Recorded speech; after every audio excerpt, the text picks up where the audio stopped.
My faith journey, I think, began at birth. I was born very premature.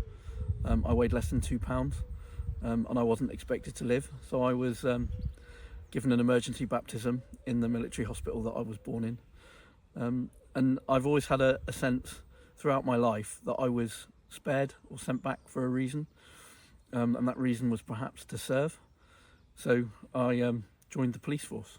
I was a serving police officer for 28 years, and for the last 16 of those years I was a senior investigating officer for road death. So throughout my life I've been surrounded by difficulty, darkness, traumatic death. I've had a faith all my life. I'm a cradle Christian. I'm confirmed in both the Anglican Church and the Roman Catholic Church.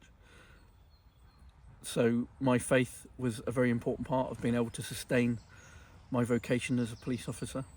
I was quite open in my faith, which at times was difficult. Although I was lucky that we had ready access to a police chaplain.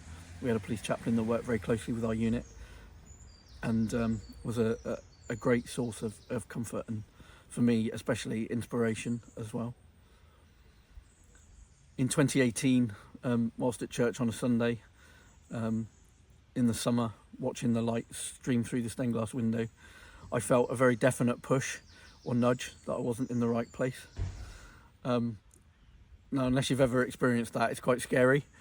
I didn't do anything about it. I tried to ignore it, but actually my parish priest approached me a couple of weeks later and said, I think we need to talk about you going into ministry, because I think you've got a call. And then I told him what had happened, and it went from there.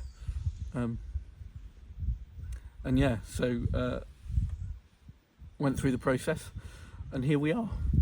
And I'll be serving my curacy in the benefice of East Clevedon.